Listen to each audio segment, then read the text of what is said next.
Well, good afternoon and welcome to ABC4 News at 4 o'clock. I'm Lindsay Ayers. Appreciate you being here. Potentially dangerous storms heading into Utah. We begin with team coverage tracking this system.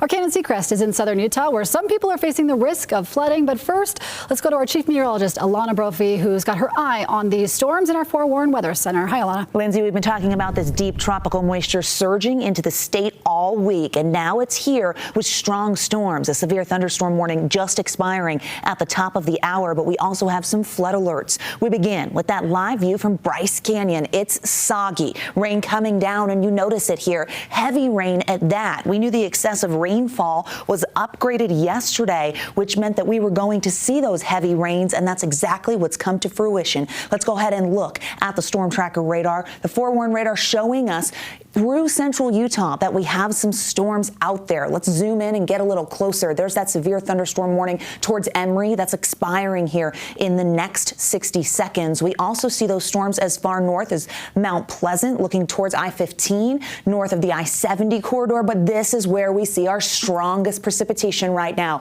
Beaver County over I-15 into the south central mountains, and then all the way down through Lake Powell. St. George now getting some echoes of moisture out there, and we know that this is only going to become more widespread as we get through the next several hours and into tomorrow. We do have some alerts that I want to tell you about. Those alerts are bringing in flash flood warnings. You can see them blinking here on the radar. One included near Zion National Park. That is going to hold until 5:30. It does not have to be raining in order for a flash flood to occur. That flash flood warning holds steady.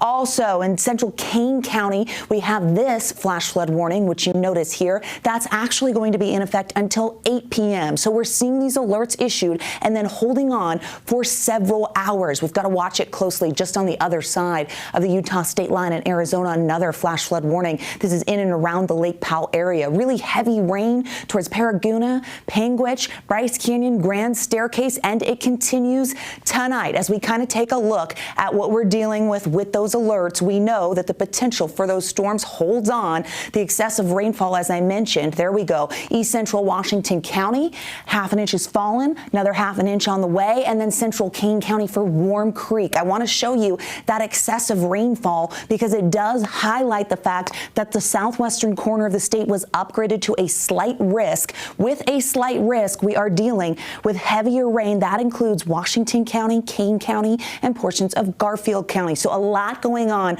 right now on the radar. We want to check in because southern Utah knew this was coming, and so they have been preparing. Our very own Cannon Seacrest joins us live from Washington County. I know you're towards the Pine Valley area, one of the areas susceptible to heavy rain. Cannon, what can you tell us for how the community is ready for this moisture surge? Yeah, well, that's one thing that they've really been planning on since that initial Forsyth fire, the burn scar from that fire, kind of creating a tough situation out here. And Pine Valley is on high alert as that rain starts to move into the forecast. Now, the flood watch is from now until Saturday evening, with Washington County officials warning residents to be ready for rapid changes in conditions. And the biggest concern is communities near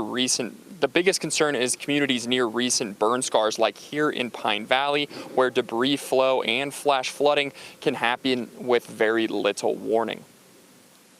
Unfortunately, this will be kind of our legacy for the next few years with this burn scar above us. This is something new for our community. So we're worried now about all the culverts across Main Street and come out of these canyons may be overwhelmed very easily. So this is not just a theoretical thing. This is something that engineers have looked at and said, you're in a precarious situation.